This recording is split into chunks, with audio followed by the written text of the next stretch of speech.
नमस्कार साथियों, स्वागत है आपका हमारे YouTube चैनल एग्जामोफोबिया में। जैसा कि हम लोग जानते हैं कि हम लोग करंट अफेयर डिस्कस कर रहे हैं, तो आज मैं जो करंट अफेयर आपको लेके आया हूं वो है करंट अफेयर आपके मार्च माह की बिहार पीसीएस को देखते हुए। और शीघ्र ही हम लोग यहां पर उत्तर प्रदेश करंट अफेयर का भी सीरीज शुरू करने वाले हैं।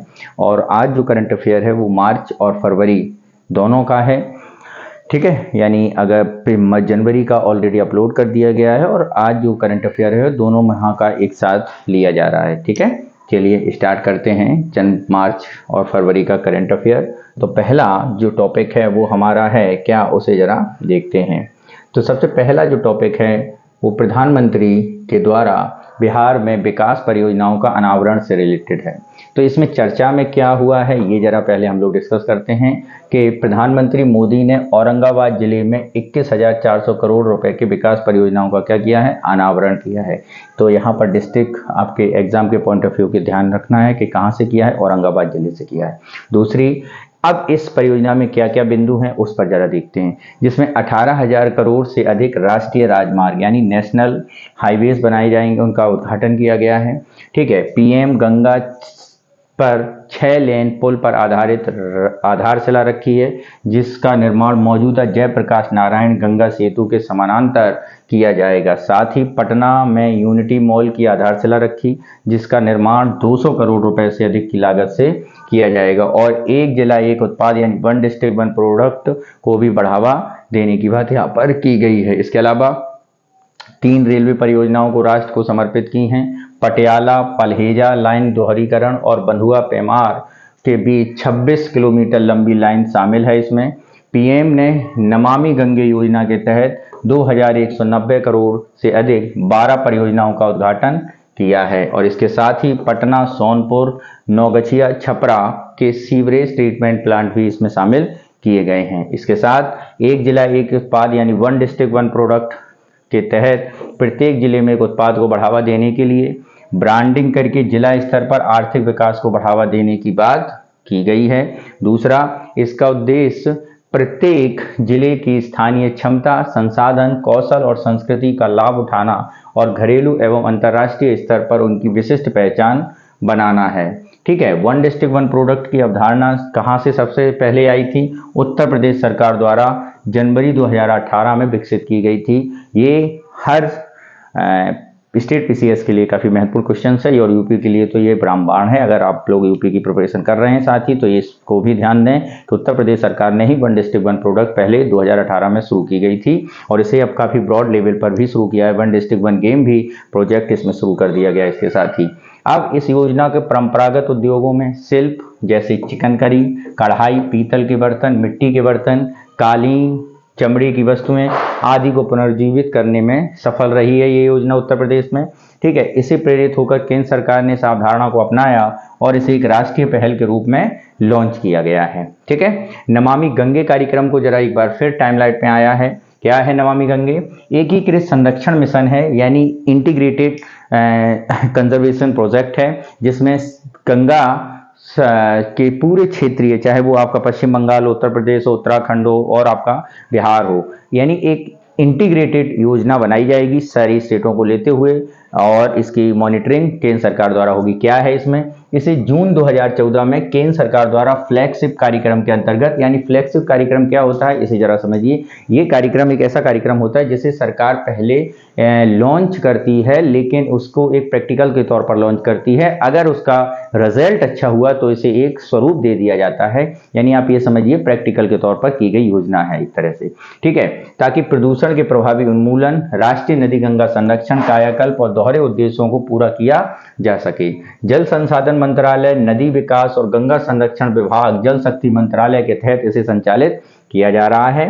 यह कार्यक्रम राष्ट्रीय स्वच्छ गंगा मिशन एनएमसीजी और इसके राज्य समकक्ष संगठनों यानी कार्यक्रम प्रबंधन समूह द्वारा कार्यान्वित किया जा रहा है। एनएमसीजी राष्ट्रीय गंगा परिषद का कार्यान्वयन विंग है जो 2016 में स्थापित किया गया था, जिसने राष्ट्रीय गंगा नदी बेसिन प्राधिकरण यानी एनआईजीआरबीए का स्थान लिया है। आगे जरा देखते हैं क्या है प्रधानमंत्री बिहार परियोजना का अनावरण। क्या है? हाल ही में प्रधानमंत्री ने बिहार में क्या किया गया है, चंपारण जिले में। कहां पर? चंपारण। वो कहां पर था? वो औरंगाबाद जिले में था। ये बात ध्यान रखना। 12,800 करोड़ रुपए की परियोजनाओं का अनावरण किया है। प्रधानमंत्री ने पश्चिम चंपारण के जिला मुख्यालय बेतिया में विकसित भारत विकसित बिहार, क्या कहां पर? जिला पश्चिमी चंपारण में जिला मुख्यालय बेतिया में विकसित भारत विकसित बिहार नामक एक समारोह की परियोजना का उद्घाटन किया और इसकी आधारशिला रखी और राष्ट्र को समर्पित किया। क्या है इसमें? इसमें रेल, सड़क, पेट्रोलियम और प्राकृतिक गैस से संबंधित बुनियादी ढांचों का विकास परियोजनाएं हैं। पूर्वी और पश्चिमी चंपारण, गोपालगंज, सिवान, देवरिया शहरी गैस वितरण परियोजना और सुगौली एवं लौरिया में अनाज आधारित एथेनॉल सुविधाएं इसमें इंडिकेट या इसमें जुड़ी जाएंगी। आगे, पटना में दीघा सोनपुर रेल सह सड़क पुल के समानांतर गंगा नदी पर 6 लेन केबल पुल का निर्माण NH-19 बाईपास के बरकपुर बाकरपुर हाट मानिकपुर खंड को 4 लेन के लिए बनाया जाएगा। 96 किलोमीटर लंबी Gorakhpur cantt Valmiki Nagar rail line दोहरीकरण और विद्युतीकरण तथा बेतिया स्टेशन का पुनर्विकास उद्घाटन किया गया है। राष्ट्रीय राजमार्ग 28A पिपरा कोटी मोतिहारी रक्सौल खंड 2 लेन और NH 104 के शिवहर सीतामढ़ी खंड के को 2 लेन का बनाया जाएगा। इसके अलावा 109 किलोमीटर लंबी Indian oil Muzaffarpur Motihari LPG pipeline जो राज्य और नेपाल के स्वच्छ खाना पकाने के ईंधन तक पहुंचने की प्रदान करेगी, ये भी इसमें इनाग्रेट किया गया है। इसके अलावा Motihari Indian oil LPG bottling plant storage terminal भी बनाया जाएगा और बापू धाम मोतिहारी से पिपरारा तक 62 किलोमीटर लंबी लाइन और नरकटियागंज गोनहा खंड का आमन परिवर्तन किया गया है। इन्होंने नरकटियागंज गोनहा रक्सौल जोगवानी स्टेशन के लिए 2 ट्रेनें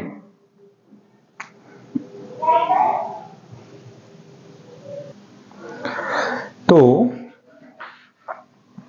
राष्ट्रीय राजमार्ग जो NH कहां पर बनाया जाएगा, जरा इसे भी देखिए। 96 किलोमीटर लंबी गोरखपुर कैंट की वाल्मीकि नगर रेल लाइन दोहरीकरण और विद्युतीकरण बेतिया स्टेशन का पुनर्विकास किया जाएगा।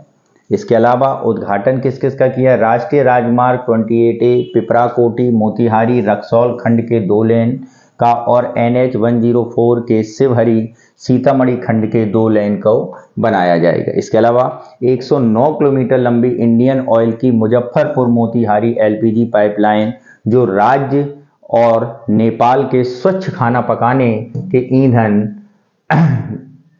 के लिए पहुंच प्रदान करेगी। इसके अलावा मोतिहारी में और क्या किया जाएगा? मोतिहारी में इसे देखिए, Indian oil LPG bottling plant और स्टोरेज टर्मिनल बनाए जाएंगे। बापू धाम मोतिहारी से पिपरारा तक 62 किलोमीटर लंबी लाइन और नरकटियागंज गोनहा खंड का आमान परिवर्तन किया जाएगा। उन्होंने नरकटियागंज गोनहा रक्सौल जोगबनी सेक्शन की 2 ट्रेनों को हरी झंडी भी दिखाई है। आगे क्या है? बिहार में आयुष्मान कार्ड भारत कार्ड जारी। क्या है? बिहार सरकार ने आयुष्मान भारत योजना के तहत राज्य के सभी राशन कार्ड धारकों को प्रत्येक वर्ष 5 लाख रुपए तक का इलाज प्रदान करने का क्या किया गया है? ऐसा प्रावधान किया गया है। क्या है यहाँ पर बिंदु, इसे समझिए। केवल 6 दिनों में यानी 8 मार्च से ले सुबह 11 बजे तक 1.03 करोड़ आयुष्मान कार्ड जारी किए गए और राष्ट्रीय खाद्य सुरक्षा अधिनियम 2013 के तहत आने वाले सभी राशन कार्ड धारकों को 5 किलो चावल मिलता है और प्रत्येक वर्ष 5 रुपए तक का मुफ्त इलाज करा सकते हैं। 5 लाख तक का, सॉरी कितने तक का? 5 लाख तक का मुफ्त इलाज। ठीक है। इसके अलावा राज्य स्वास्थ्य विभाग द्वारा संकलित आंकड़ों के अनुसार 6 दिवसीय अभियान में सबसे अधिक 5,99,609 आयुष्मान कार्ड सिवान जिले में जारी किए गए। इसके बाद मुजफ्फरपुर में 5 लाख, पटना में 5 लाख, मधुबनी में 4 लाख कार्ड जारी किए गए हैं। इन जिलों में विशेष अभियान में 1 लाख से कम आयुष्मान कार्ड जारी किए गए हैं। वो कौन है? मुंगेर, किशनगंज और शेखपुरा। ठीक है, और शिवहर यहाँ पर कम हो पाए हैं इन 6 दिवसीय में। ठीक, आगे क्या है, आयुष्मान कार्ड योजना है क्या, इसे समझते हैं। प्रधानमंत्री आयुष्मान जन आरोग्य योजना के अंतर्गत वित्त सरकार द्वारा वित्त पोषित विश्व की सबसे बड़ी स्वास्थ्य बीमा योजना है, जिसमें वर्ष 2018 में लॉन्च की गई थी और माध्यमिक देखभाल और तृतीयक देखभाल के लिए प्रति परिवार 5 लाख रुपए तक का बीमा राशि प्रदान करती है। स्वास्थ्य लाभ पैकेज में सर्जरी, चिकित्सा, डे केयर उपचार, दवाओं के निदान की भी लागत शामिल है। एक पात्रता आधारित योजना है जो नवीनतम सामाजिक आर्थिक जाति जनगणना डेटा द्वारा पहचाने गए लाभार्थियों को लक्षित करती है। राष्ट्रीय स्वास्थ्य प्राधिकरण ने राज्य, केंद्र शासित और SECC परिवारों यानी जो आर्थिक रूप से पिछड़े हैं, ठीक है, सामाजिक आर्थिक समान सामाजिक यानी सोशल इकोनॉमिक प्रोफाइल आगे गैर सामाजिक आर्थिक जातिगत जनगणना लाभार्थी का परिवार डेटाबेस का उपयोग किया जाता है। वित्तीय व्यवस्था कहाँ होती है, इस योजना का वित्त पोषण संयुक्त रूप से किया जाता है। सभी राज्यों, केंद्र शासित प्रदेशों के मामले में केंद्र एवं विधायिका के बीच 6.40 यानी 60:40 यानी केंद्र 60% और राज्य 40% इसका भुगतान करता है, जबकि पूर्वोत्तर, जम्मू कश्मीर, हिमाचल और उत्तराखंड में 90 और 10 का अनुपात है। विधायिका के बिना केंद्र शासित प्रदेशों में यह 100% है, यानी जहां पर जैसे आपका पुडुचेरी हो गया, अंडमान निकोबार हो गया, लक्षद्वीप हो गया, यहाँ पर विधायिका नहीं है तो वहां पर 100% के सेंट्रल गवर्नमेंट वित्त पोषित है। ठीक, आगे क्या है, केंद्रीय अभिकर क्या है, राष्ट्रीय स्वास्थ्य प्राधिकरण यानी नेशनल हेल्थ अथॉरिटी NHA को राज्य सरकारों के साथ संयुक्त रूप से PMJAY को प्रभावी कार्य सोसाइटी रजिस्टर